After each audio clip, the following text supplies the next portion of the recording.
To Your Strongest Day 8. Today we're going to be covering a brief subject, just recovery around lifting. So we're coming into the weekend. Most of you will be doing your last training session probably on a Friday or a Saturday. Probably most common on a Friday. You're going to be doing deadlifts if you've been following a normal kind of powerlifting routine. When it comes to deadlifts, we seem to think at the weekend it's going to be stiff, you're going to be sore because you've been probably pulling with a bad back. It's incredibly common for most powerlifters, most lifters to deadlift with poor posture. It's pretty much, it is the norm. And you'll be thinking, oh, I'll be stiff, I'll be sore, because I train so hard, it's so tough on my CNS, blah, blah, blah. If you want to see how to deadlift properly, you can check out my deadlift tutorial, which I posted 2 weeks ago. So, when it comes to recovery, there are a lot of kind of nonsense out there. People tell you there's different drinks you can take, and people definitely overblow the importance of nutrition when it comes to recovery. When it comes to recovery, basically the main avenue, or the primary avenue you should be looking at is your sleep. Your sleep and your sleep quality and sleep quantity are by far and away the most important thing you can look at when it comes to recovery. So I'm going to go through the main pillars of recovery. So you can go through your weekend, or your 2 days off, or your 1 day off, and come back feeling a lot better than you otherwise would have done. So when it comes around sleep, first and foremost, the important thing is to practice good sleep hygiene.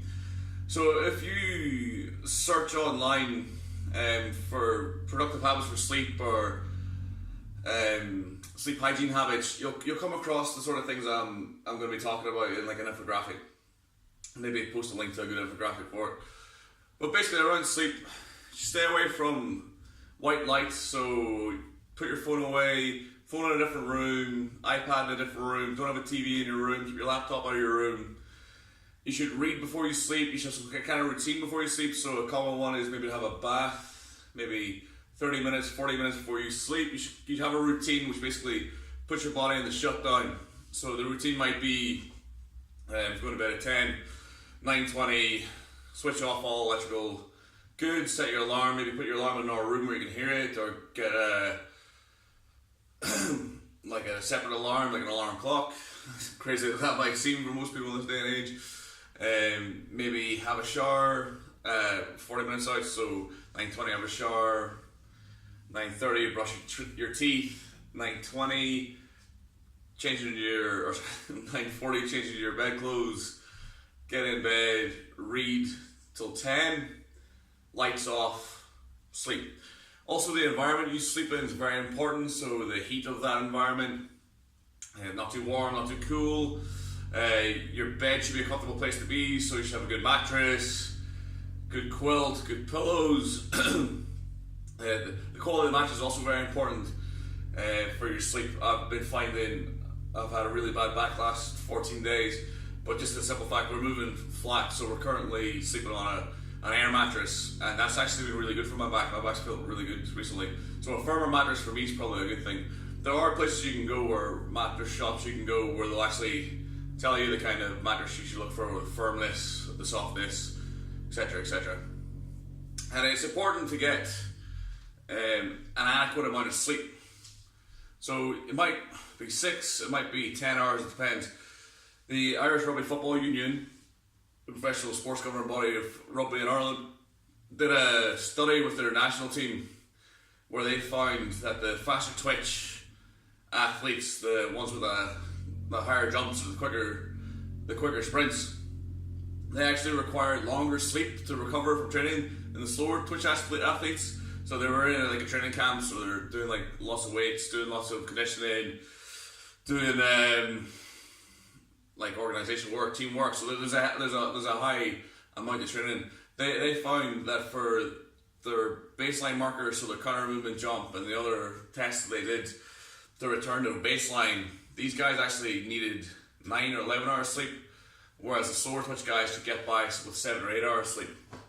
So it is actually, there's a possibility, depending on how hard you're training and what kind of a person you are, whether you're more fast twitch in nature, you might actually require more sleep than 7-8 hours, but certainly you require a minimum of like 6 to 7. And as good quality uninterrupted sleep as you can manage.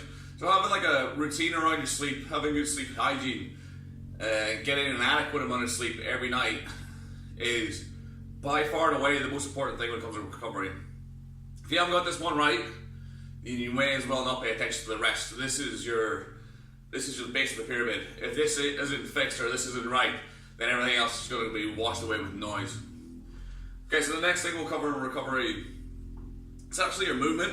So not if you work an office job or in your days off you like to slob out in front of the TV, it's to try and not do so much of that, or to do it in a way where you're going to get up every now and again, walk around, maybe go for a walk. You should have an active rest. What we don't want to do is we don't want to be sedentary, really, for at least certainly not for 2 days. Especially sitting down, adopting like flex postures. We're shortening the muscles of the back, shortening the muscles of the hamstring, muscles that are involved in lifting massively and are very important to us as lifters or as people who are strength training. And we end up with like stiff low back, sore hamstrings, stiff through the hip flexors.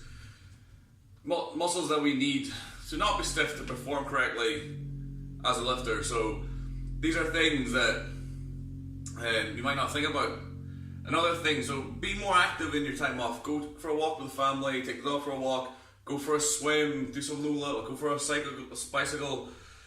Low level activities in your days off will be hugely beneficial. You'll feel so much more refreshed when you go from a weekend off into a Monday training session if you've had a low level active weekend than you will do if you sit in front of Battlefield 1 in this position for 48 hours and you've got a fucking foam roll for 25 minutes before you can even warm up with a bar. So active recovery is a big thing. So sleep, active recovery. Next thing is nutrition. So nutrition is 24/7. Can't get away from it. So the key point for nutrition for recovery, adequate calories is your number one. If you're under eating, you're fucked, unless you're intending to cut. So you should be eating that maintenance really, or slightly above maintenance if you're looking to gain weight. If you're looking to get leaner or lose weight, then you can eat under maintenance, or you can create a small deficit with some physical activity, but you need to be in deficit if you want to lose weight. But we're talking about recovery here, so we're going to push a minimum of a maintenance level because we're talking about performance here. We're trying to become stronger or better as a lifter. So calories, number one. Number two, protein intake. Protein intake every 2 to 3 hours of about 20 to 30 grams. You can eat and you can ingest more than that, but the optimum level for most people is going to be between 20 and 30 grams, and that's going to get into the muscle cell and keep your protein synthesis or the turnover of the protein synthesis positive in muscle cells, which basically means that you're in the constant process of repairing or building muscle, repairing lean tissue, and you're never in a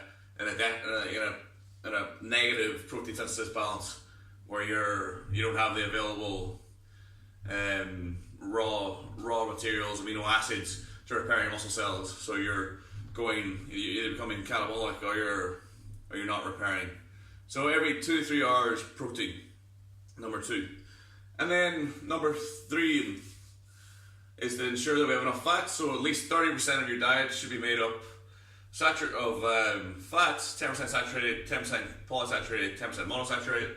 That's just a catch-all term. It's for general health. Fats involved massively within the endocrine system. It's involved, your cell membranes are made out of lipids, which are fat. One of the major constituents of your hormones are fat. So testosterone's a large component of testosterone is saturated fat. So we don't want to be on a low-fat diet, certainly not. And we don't want a low-carb diet either. Carbohydrate is more related to acute performance. So around rest days, you can actually have a lower carbohydrate intake. It's not necessary to have a higher carbohydrate intake. So if you're in a position where you maybe like to overeat on your training days, you can do so by overeating on carbohydrate on training days and then lowering your carbohydrate intake on rest days. As lifters, we aren't moderate to high energetic athletes. We don't burn a lot of muscle glycogen when we train. So that means there's no real need to have a high carbohydrate diet. still want carbohydrates in your diet because they are essential for performance and also for recovery. So we don't want to exclude anything from a diet. We don't want to be low carb, low fat. That's just buzzword nonsense. What you want to talk about diet is calorie intake. Calorie intake and then protein. But if your calories are too high, you're going to gain weight. If they're too low, you lose weight. It's literally that simple. Please don't let anyone else try to advise you otherwise, because it is that simple. Yeah, that's what the science bears out. Don't believe me, go and do some research. I promise you'll come to the same conclusion, even if it's after 10 years of trying fat diets like I did. So nutrition, hydration. Hydration is fucking massively important. Just water. You need to just make sure you're hydrated. You can, even a 5% decrease in hydration. So if you have 5% liquid content less than probably is optimal, you notice a fucking massive performance decrement from that. So water, drink it. You don't have to drink like sports drinks and shit. Just water. To thirst, you don't have to overly drink water. You don't have to be one of these guys or girls that's walking around drinking water every 2 seconds, taking a piss every fucking 20 minutes. Just make sure you're hydrated. It's simple shit done consistently well. So that's the main things when it comes to recovery as a lifter. So sleep, first and foremost, have a good sleep hygiene routine, get enough quality sleep, quantity and quality of sleep.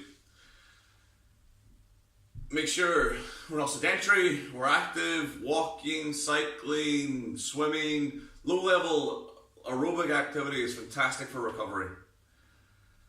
3, nutrition, enough calories, enough protein spread throughout the day, and enough fat and carbohydrate to support your performance.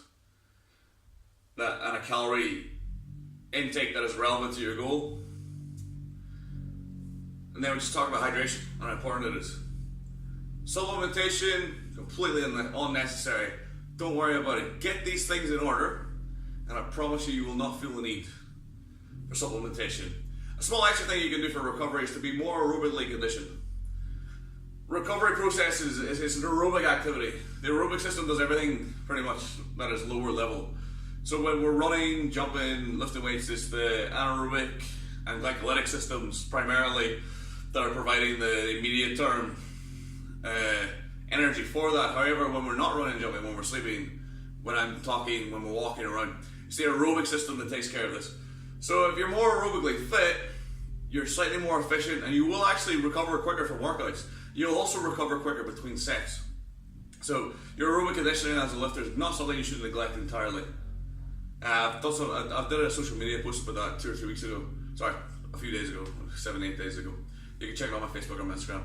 Thanks very much for watching. If you have any questions, please leave them below. Comments as well. If you want to ask me a question, you don't want to ask me a question publicly, shoot me an email, speedpowerperformance@gmail.com. If you're if you're watching on YouTube, please give me a like, subscribe. If you're watching on Facebook, please go to the Cast Iron Strength Facebook page and give me a like. Thank you very much for watching, and I'll hopefully see you tomorrow, but if not, I'll definitely see you Monday for your next strongest day. Thank you very much. I'm Mark. Catch you later. Have a great weekend. Cheers. Bye.